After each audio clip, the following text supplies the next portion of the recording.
ऐसी कौन सी कंपनी है जो समुद्र के कचरे से जूते बनाता है? दवाइयों के गोली के बीच में ये लाइन क्यों बनी होती है? क्या चिप्स के पैकेट के अंदर हवा भरी होती है? और केसर इतने महंगे क्यों होते हैं? चलिए जानते हैं आज के इस वीडियो में। अगर वीडियो अच्छी लगे तो एक लाइक और चैनल को सब्सक्राइब जरूर करें। Fact number 10। आखिर पेट्रोल, पानी और दूध के टैंकर का आकार गोलाकार क्यों होता है? दरअसल एक चौकोन आकार के टैंकर के मुकाबले गोलाकार टैंकर में कम स्टील के टुकड़ों के साथ इसे बनाया जा सकता है, जिसके कारण इसमें वेल्डिंग की बहुत कम ज़रूरत होती है, जो इसकी स्ट्रेंथ को बढ़ाता है। और टैंकर के अंदर का प्रेशर उसमें मौजूद लिक्विड पदार्थ के टेम्परेचर से बढ़ता है। टैंकर के गोलाकार की वजह से यह प्रेशर टैंकर में समान रूप से फैलता है। Fact number 9। दुकानों में मिलने वाली पानी की बोतल की एक्सपायरी कितने दिनों की होती है? कम से कम 2 साल के एक्सपायरी वाले बोतल के पानी आप पी सकते हैं। तो क्या इसके बाद ये पानी खराब हो जाता है? ऐसा बिल्कुल नहीं है। दरअसल ये एक्सपायरी डेट पानी की नहीं बल्कि उस प्लास्टिक बोतल की होती है जिसमें पानी स्टोर किया हुआ होता है। अगर आप इस बोतल को ऐसे ही लंबे समय के लिए छोड़ दें तो प्लास्टिक में मौजूद पॉलीथीन टेरेफिलेट पानी में घुल जाता है, जो आपके स्वास्थ्य के लिए बहुत ही खतरनाक होती है। Fact number 8। क्या आप जानते हैं दुनिया में एक ऐसे नस्ल के कुत्ते भी है जो भौंक नहीं सकते? जी हाँ, आपने सही सुना। साउथ अफ्रीका में एक नस्ल है जिसे बेसनजी कहते हैं, जो बार्कलेस डॉग से जाने जाते हैं। ऐसा नहीं है कि पूरी तरह से स्पीचलेस है।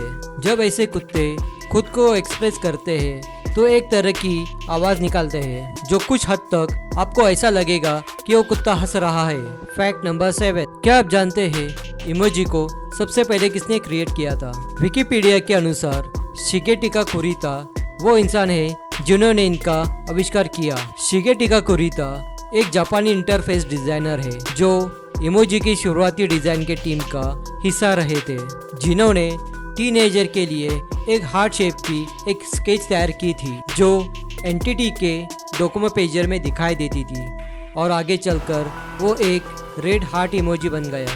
Fact number 6। इलेक्ट्रिक पिन में ये कट क्यों होता है? आपने देखा होगा कि कुछ इलेक्ट्रिक पिन पर ही ये कट लगे होते हैं, पर आप सोच रहे होंगे कि ऐसा करने की क्या वजह होगी। तो चलिए जानते हैं। ऐसे कट सभी तरह के पिन पर नहीं होती है, सिर्फ पीतल के बने पिन्स पर ही आपको ऐसे कट दिखेंगे। अगर इनमें कट नहीं लगाया तो ये लगातार चल रहे इलेक्ट्रिसिटी के कारण गर्म होकर फैल सकते हैं और सॉकेट के अंदर ही फंस सकते हैं, और ऐसे फंसे पिन को सॉकेट से बाहर निकालना मुश्किल हो जाएगा। अगर पिन पर कट दिया तो पिन को फैलने के लिए जगह मिल जाती है और इन्हें बाद में आसानी से बाहर भी निकाल सकते हैं। Fact number 5। सबसे ज्यादा गुलाबी रंग के हीरे कौन से देश में पाए जाता है? दुनिया में पाए जाने वाले 90% गुलाबी हीरे ऑस्ट्रेलिया के उत्तर पश्चिम में स्थित आर्गिल माइन से निकाले गए हैं। यह माइन ऑस्ट्रेलिया के एक महाद्वीप के किनारे पर स्थित है और यह माइन तक पहुंच पाना काफी मुश्किल है। साइंटिस्टों के पास भी इस सवाल का कोई जवाब नहीं कि ऐसे गुलाबी हीरे इस खदान में ही क्यों पाए जाते हैं। Fact number 4। आखिर केसर इतने महंगे क्यों होते हैं? दरअसल केसर की खेती के लिए बहुत ही कम मशीनरी का इस्तेमाल किया जाता है। केसर के फूल से धागे निकालने के लिए हाथों का उपयोग करना पड़ता है। इसमें किसी भी प्रकार के मशीन का उपयोग नहीं किया जाता है। करीब 400 ग्राम केसर के लिए 75,000 फूलों की जरूरत पड़ती है। इन्हीं सभी कारणों की वजह से केसर इतना महंगा बिकता है। Fact number 3। चिप्स के पैकेट के अंदर कौन सी गैस भरी होती है? अगर आप सोच रहे हो कि इसके अंदर हवा भरी है तो आप गलत है। दरअसल इन पैकेट के अंदर नाइट्रोजन गैस भरी होती है। जब नाइट्रोजन को पैकेट के अंदर भरा जाता है तो उसमें से सारी ऑक्सीजन और नमी को बाहर निकाल देता है। नाइट्रोजन गैस पैकेट के अंदर की चिप्स की क्वालिटी और वातावरण को मेंटेन रखता है, और ये गैस चिप्स को खराब होने की स्पीड को धीमा करता है और प्रोडक्ट की शेल्फ लाइफ को भी बढ़ाता है। Fact number 2। दवाई के गोली के बीच में ये लाइन क्यों बनी होती है?